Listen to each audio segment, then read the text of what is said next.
नारायणं नमस्कृत्य नरं चैव नरोत्तमं देवीं सरस्वतीं व्यासं ततो जयमुदीरयेत्। महाभारत के शांति पर्व में भीष्म का युधिष्ठिर को उपदेश। वैशंपायन जी कहते हैं, जन्मेजय, तब राजा युधिष्ठिर ने पितामह भीष्म को प्रणाम कर उनसे हाथ जोड़कर पूछा, पितामह, चारों वर्ण, चारों आश्रम और राजाओं के कौन कौन से धर्म माने गए हैं, इनका अलग अलग वर्णन कीजिए। ऐसे कौन कर्म हैं जिनसे राष्ट्र की वृद्धि होती है और किन कर्मों के करने से राजा, पुरवासी तथा राजसेवकों का अभ्युदय होता है। राजा को किस प्रकार के कोष, दंड, दुर्ग, सहायक, मंत्री, ऋत्विक, पुरोहित और आचार्यों को त्याग देना चाहिए। आपत्ति काल आने पर किस प्रकार के लोगों में विश्वास करना चाहिए और किन लोगों से अपने शरीर की पूरी पूरी चौकसी रखनी चाहिए। भीष्म जी बोले, धर्म की महिमा महान है, अतः मैं धर्म के विधाता भगवान कृष्ण को और उपस्थित ब्राह्मणों को नमस्कार करके सनातन धर्मों का वर्णन करता हूँ। अक्रोध, सत्य भाषण, धन को बांटकर भोगना, क्षमा, अपनी स्त्री से संतान उत्पन्न करना, शौच, अद्रोह, सरलता और अपने पालनीय व्यक्तियों का पालन करना, ये 9 कर्म सभी वर्णों के लिए समान हैं। अब ब्राह्मणों के धर्म बताता हूँ। इंद्रियों का दमन करना, यह ब्राह्मणों का पुरातन धर्म है। इसके सिवा स्वाध्याय का अभ्यास भी उनका प्रधान कर्म है, क्योंकि इसी से उनके सब कर्मों की पूर्ति हो जाती है। यदि अपने धर्म में स्थित, शांत और ज्ञान विज्ञान से तृप्त ब्राह्मण को किसी प्रकार के असत कर्म का आश्रय लिए बिना ही धन प्राप्त हो जाए तो उसे दान या यज्ञ में लगा देना चाहिए। सत्पुरुषों को धन बांटकर ही उसका उपभोग करना चाहिए, ऐसा विद्वानों का मत है। ब्राह्मण केवल स्वाध्याय से ही कृतकृत्य हो जाता है, दूसरे कर्म वह करे अथवा न करे। दया की प्रधानता होने के कारण वह सब जीवों का मित्र कहा जाता है। राजन, अब क्षत्रियों के धर्म सुनो। क्षत्रिय को दान करना चाहिए, किंतु मांगना नहीं चाहिए। इसी प्रकार यज्ञ करना चाहिए, किंतु कराना नहीं चाहिए। वह वेद आदि का अध्ययन करे, किंतु पढ़ावे नहीं। प्रजा का पालन करे तथा लुटेरों को मारने में चौकस रहकर रणभूमि में पराक्रम दिखावे। जो राजा, शास्त्रज्ञ और बड़े बड़े यज्ञों से यजन करने वाले हैं और जो युद्ध में विजय प्राप्त करते हैं, वे ही पुण्य लोकों को प्राप्त होते हैं। जिस प्रकार दान, स्वाध्याय और यज्ञ राजाओं के कल्याण में सहायक हैं, उसी प्रकार युद्ध भी उनके लिए निःश्रेयस का साधन है। अतः धर्मोपार्जन के लिए राजा को अवश्य युद्ध करना चाहिए। उसे अपनी सब प्रजा को अपने अपने धर्म में स्थित रखते हुए उससे सब प्रकार के धर्म कृत्य कराने चाहिए। राजा प्रजा पालन से ही कृतकृत्यता प्राप्त कर लेता है। दूसरा कोई कर्म वह करे अथवा ना करे, उसमें बल की प्रधानता है, इसलिए वह प्रजा का इंद्र कहा जाता है। इसके बाद मैं वैश्य का सनातन धर्म सुनाता हूँ। दान, अध्ययन, यज्ञ और पवित्र साधनों से धन संग्रह करना, ये उसके प्रधान कर्तव्य हैं। इसके सिवा उसे सावधानी से सब प्रकार के पशुओं का पालन करना चाहिए। यदि वह किसी शास्त्र विरुद्ध कर्म का आचरण करता है तो उसे विकर्म कहा जाता है। पशुओं का पालन करने से वैश्य को बड़ा सुख मिलता है, इसलिए उसे ऐसा विचार कभी नहीं करना चाहिए कि मैं पशुपालन नहीं करूँगा। अब तुम्हें शूद्र के धर्म बताता हूँ। ब्रह्मा जी ने शूद्रों को 3 वर्णों के दासत्व के लिए रचा है, इसलिए उन्हें उनकी सेवा शुश्रूषा में लगा रहना चाहिए। उनकी सेवा करने से ही उन्हें बड़े से बड़ा सुख मिल सकता है।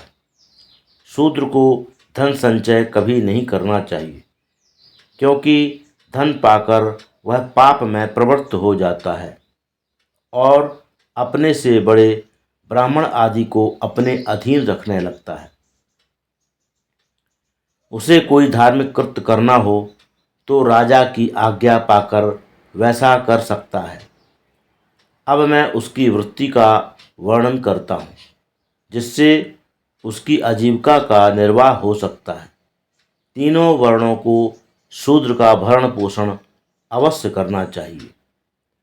उसकी सेवा के बदले उसे काम में लाए हुए छाते, चादर, जूते और पंखे देने चाहिए। जो फटे पुराने वस्त्र अपने पहनने योग्य न रहें, वे शूद्र को ही दे देने चाहिए, क्योंकि धर्मतः वे उसी की संपत्ति है। सेवा परायण शूद्र जिस किसी द्विज के पास जाए, उसी को उसकी आजीविका का प्रबंध कर देना चाहिए, ऐसा धर्मज्ञ पुरुषों का कहना है। शूद्र को भी अपने स्वामी का किसी प्रकार के आपत्ति काल में भी त्याग नहीं करना चाहिए। यदि स्वामी संतानहीन हो तो उसे ही पिंडदान करना चाहिए, और बूढ़ा या दुर्बल हो तो उसका भरण पोषण भी करना चाहिए। इस कार्य में धन का नाश हो तो भी उसे उत्साह से स्वामी के भरण पोषण में ही लगे रहना चाहिए, क्योंकि वस्तुतः वह धन शूद्र का अपना नहीं माना जाता, उस पर तो उसके स्वामी का ही अधिकार होता है। शास्त्रों में तीनों वर्णों के लिए यज्ञ का विधान किया गया है तथा शूद्र के लिए मंत्रहीन यज्ञ की विधि है। स्वाहाकार, वसटकार और मंत्र, इनमें शूद्र का अधिकार नहीं है। अतः शूद्र श्रौत यज्ञों की दीक्षा न लेकर केवल पाक यज्ञों से यजन करे। इन पाक यज्ञों की दक्षिणा एक पूर्ण पात्र कही गई है। 3 वर्ण जो यज्ञ करते हैं उनका फल शूद्र को भी मिलता है, क्योंकि श्रद्धा यज्ञ ही सब यज्ञों में प्रधान है। यज्ञ करने वालों का भी परम देव श्रद्धा ही है, और ब्राह्मण शूद्रों के परम देव हैं। अतः अपनी श्रद्धा के बल से शूद्र अपने स्वामी ब्राह्मण आदि के किए हुए यज्ञों के फल का अधिकारी हो जाता है। शूद्र को ऋक्, साम और यजुर्वेद का अधिकार नहीं है, फिर भी उसका इष्टदेव प्रजापति है। इस प्रकार मानसिक यज्ञों का अधिकार सभी वर्णों को है। मनुष्य जो इंद्रियों को जीतकर प्रातःकाल और सायंकाल में श्रद्धापूर्वक हवन करता है, उसमें भी प्रधान कारण श्रद्धा ही है। जो श्रद्धा संपन्न द्विज यज्ञों को उनके विधि विधान के सहित जानता है और जिसे आत्मक ज्ञान के विषय में भी पूर्ण निश्चय है, वही यज्ञानुष्ठान का सच्चा अधिकारी है। यदि कोई चोर, पापी या महापापी भी यज्ञ के द्वारा भगवान का यजन करने के लिए उत्सुक हो तो उसे भी साधु ही कहा जाता है। ऋषिगण भी ऐसे पुरुष की प्रशंसा करते हैं। अतः निश्चय यही होता है कि सब वर्णों को हमेशा जैसे बने वैसे यज्ञानुष्ठान करना चाहिए। तीनों लोकों से में यज्ञ के समान कोई धर्म नहीं है। इसलिए मनुष्य को ईर्ष्या रहित होकर अपनी शक्ति के अनुसार श्रद्धापूर्वक यथेच्छ यज्ञ यागादि करने चाहिए। युधिष्ठिर, अब तुम चारों आश्रमों के नाम और कर्म सुनो। ब्रह्मचर्य, गृहस्थाश्रम, वानप्रस्थ और संन्यास, ये 4 आश्रम हैं। इनमें गारहस्थ की महिमा विशेष है। ब्रह्मचर्य में जटाधारण और उपनयन संस्कार द्वारा द्विजत्व प्राप्त करके वेदाध्ययन करें। फिर गारहस्थ में अज्ञाधानादि कर्म करते हुए उनके द्वारा तीनों ऋणों से मुक्त होकर इंद्रियों का संयम कर स्त्री के सहित अथवा उसे छोड़कर वानप्रस्थ आश्रम में प्रवेश करें। इस आश्रम में आरण्यक शास्त्रों का अध्ययन कर वनवासियों के धर्म सीखे और फिर ब्रह्मचर्य पूर्वक संन्यास लेकर इंद्रिय संबंधी भोगों से विरक्त हो जाए। महाराज, मोक्षकामी ब्राह्मण के लिए ब्रह्मचर्य का पालन करने के बाद ही संन्यास आश्रम में प्रवेश करने का अधिकार कहा है। सन्यासी को चाहिए कि मन और इंद्रियों का संयम करे।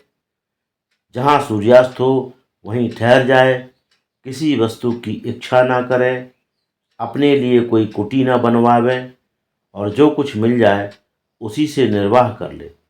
सब तरह की कामनाओं का त्याग कर दे, सबके प्रति समान भाव रखे, भोगों से दूर रहे और हृदय में किसी प्रकार का विकार न आने दे। इन सब धर्मों के कारण यह आश्रम साक्षात क्षेम धाम अर्थात कल्याण का स्थान है। इसमें पहुंचकर पुरुष अविनाशी परमात्मा के साथ एक ही भाव को प्राप्त हो जाता है। अब गृहस्थाश्रम के धर्म सुनाता हूँ। जो पुरुष वेदों का अध्ययन कर सब प्रकार के कर्म करते हुए संतान उत्पन्न करके इस आश्रम के मुनि जनोचित कठोर धर्मों का पालन करता है, वह भी इंद्रियों के भोगों से विरक्त हो जाता है। गृहस्थ को चाहिए कि अपनी ही स्त्री में संतुष्ट रहे, ऋतुकाल में स्त्री समागम करे, शास्त्राज्ञा का पालन करे, सठता और कपट से दूर रहे, परिमित आहार करे, देवताओं की आराधना में तत्पर रहे, दूसरों के उपकारों को याद रखे, सत्य और मृदु भाषण करे, दया और क्षमा से युक्त रहे, इंद्रियों का संयम करे, गुरु एवं शास्त्रों की आज्ञा माने, देवता और पितरों की तृप्ति के लिए हव्य कव्य देता रहे, ब्राह्मणों को निरंतर अन्नदान करे, मत्सर से दूर रहे, अन्य सब आश्रमों का पोषण करे और सर्वदा यज्ञ यागादि में लगा रहे। ब्रह्मचारी को एकमात्र आचार्य की ही सेवा में तत्पर रहना चाहिए। इंद्रियों को काबू में रखकर अपने व्रत का पालन करना चाहिए। वेदों का स्वाध्याय करते हुए नित्य कर्मों का अनुष्ठान करना चाहिए। नित्य प्रति गुरु जी को प्रणाम करना चाहिए तथा स्नान, संध्या, जप, होम, स्वाध्याय और अतिथि पूजन, इन 6 कर्मों का निष्काम भाव से आचरण करना चाहिए। यही सब ब्रह्मचर्याश्रम के धर्म हैं। शेष कथा कल।